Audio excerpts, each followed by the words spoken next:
கிறிஸ்துவிலே மிகவும் பிரியமானவர்களே, 29/6/2024 உங்களை சந்திப்பதிலே மகிழ்ச்சி அடைகிறேன். வாருங்கள், ஒரு நிமிடம் நாம் ஜெபிப்போம். அன்பு தகப்பனே, இன்றைக்கு என்னுடைய பாதுகாப்புக்காய் ஜெபிக்கும்படி என் தேவனுடைய சமூகத்தில் வருகிறேன். என் தேவனுடைய நன்மையான தேவனுடைய வாழ்க்கையில் இருக்கட்டும். உங்கள் கிருபைக்குள்ளாக முடிசூட்டுங்கப்பா.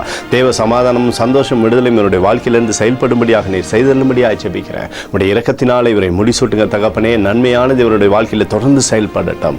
இயேசு கிறிஸ்து சிந்தின பரிசுத்த ரத்தத்தை இவர் மீதும் ஒரு குடும்பத்தின் மீதும் செய்கிற சகல காரியத்தின் மீது பூசுகிறேன். ஆகவே இந்த நாள் முழுவதும் ஆசீர்வாதம் இவருடைய வாழ்க்கையிலிருந்து செயல்பட்டோம் அப்பா. உடைய நன்மைக்குள்ளாக எப்போதும் ஆண்டவரை இவருடைய வாழ்க்கை இருக்கும்படி நீர் செய்தல்லும்படியாக ஜெபிக்கிறேன். சங்கீதம் 118:6 கர்த்தரின் பட்சத்தில் இருக்கிறார், நான் பயப்படேன் என்று சொல்லி எழுதப்படக்கூடிய வார்த்தையின்படி நீர் எப்போதும் இவரோட அருகில் இருந்து சகல ஆசீர்வாதத்தையும் தரப்போவதற்காக நன்றி.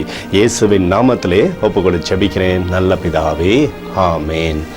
பிரியமான ஜெப பங்காளரே, ஒரு நிமிடம் நம்ம இந்திய தேசத்திற்காகவும் ஜெபிப்போம். அன்பு தகப்பனே, 29/6/2024 தேசத்திற்காக ஜெபிக்கும்படியாக என்னுடைய சமூகத்தில் வருகிறேனப்பா.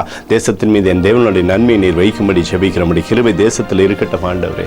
வியாதிகளோ துன்பங்களோ துயரங்களோ நெருங்காதபடி நீர் வெளியே எடுத்துக்கொள்ளும்படியாக ஜெபிக்கிறேன். உடைய தெய்வீக பிரசனம் தேசத்திலிருந்து செயல்படட்டும் அப்பா. உடைய அன்பின் பிரசனம் தேசத்திலிருந்து செயல்படுவதாக.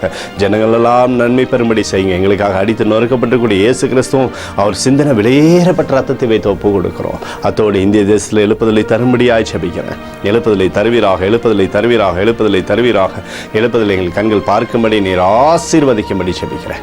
நேற்றும் இன்றும் என்றும் மாறாதவராகிய இயேசுவின் நாமத்திலே ஒப்பு கொடு ஜெபிக்கிறேன் நல்ல பிதாவே, ஆமேன். பிரியமான ஜெப பங்காளரே, ஆண்டவர் நம்மளுடைய ஜெபத்தை கேட்டிருக்கிறார். இந்த நாள் முழுவதும் கர்த்தராகிய இயேசு கிறிஸ்துக்குள் நீங்கள் வளரும்படி உங்களை வாழ்த்தி ஆசீர்வதிக்கிறேன். ஆமேன்.